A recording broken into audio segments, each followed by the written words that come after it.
मी पहिल्यांदाच पालकमंत्री या नात्याने बीडच्या परिसरामध्ये येतोय। अजित पवार कार्यकर्त्यांना खरं तर मला 8 वाजता मी फक्त अधिकाऱ्यांची एक बैठक लावलेली आहे, परंतु त्याच्या आधी संघटनेच्या ऑफिसमध्ये एक चांगल्या प्रकारचं ऑफिस सगळ्यांनी मिळून इथं केलेलं आहे आणि म्हणून राजेश्वर चव्हाण असतील, अमरसिंह पंडित असतील, इतर काही सहकारी असतील, त्यांनी मला विनंती केलेली होती की दादा तुम्ही पहिल्यांदाच येताय तर पक्षाच्या कार्यालयाला पण भेट द्या।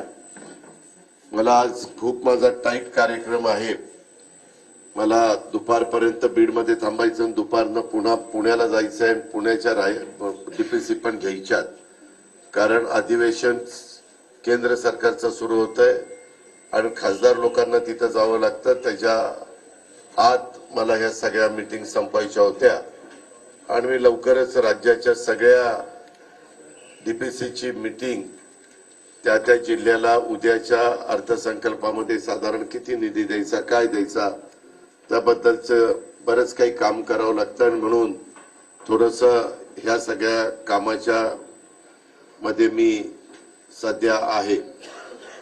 आज इथं आल्यानंतर ज्या प्रेमाने तुम्ही सगळ्यांनी स्वागत केलं त्याबद्दल मी आपल्याला सगळ्यांना धन्यवाद देतो, आपल्या सगळ्यांचे मनापासून आभार मानतो।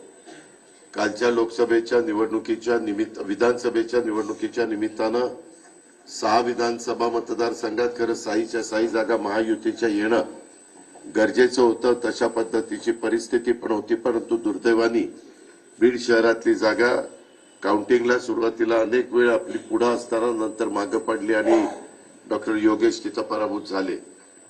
बाकीच्या 5 ठिकाणी महायुतीचे उमेदवार निवडून आले। त्या भागातल्या सगळ्या माझ्या महायुतीच्या कार्यकर्त्यांचं, मतदारांचं, सगळ्या सहकारी मित्रांचं मी मनापासून अभिनंदन करतो, मनापासून कौतुक करतो। आणि शहरामध्ये आपल्याला अपयश जरी आलेलं असलं तरी अपयशाने खचून न जाता पुन्हा एकदा आपल्याला नव्या उमेदीनं येणाऱ्या स्थानिक स्वराज्य संस्थांमध्ये कसं काम करता येईल आणि लोकांचा विश्वास कसा संपादन करता येईल याबद्दलचा प्रयत्न करू। मित्रांनो, एकंदरीतच राष्ट्रवादी काँग्रेस पक्षाची भूमिका पहिल्यापासून तुम्हाला माहिती आहे, सेक्युलर विचारधारा घेऊन आपण पुढे चाललेलो आहे। आपले स्वर्गीय यशवंतराव चव्हाण साहेबांनी जी महाराष्ट्राची जडणघडण केलेली आहे, सुसंस्कृत महाराष्ट्र कसा असावा, वैचारिक बैठक महाराष्ट्राची कशी असावी, एकंदरीतच महाराष्ट्रामध्ये काम करत असताना सत्ताधारी लोकांनी कसं काम केलं पाहिजे याबद्दलचा आदर्श हा उभ्या देशाला, उभ्या महाराष्ट्राला चव्हाण साहेबांनी दिला आणि त्याच रस्त्याने पुढे जाण्याचा प्रयत्न राष्ट्रवादी काँग्रेस पक्ष त्या ठिकाणी करतोय। महायुतीला प्रचंड अशा प्रकारचं बहुमत मिळालेलं आहे।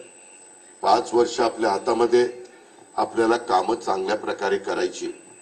बीडच्या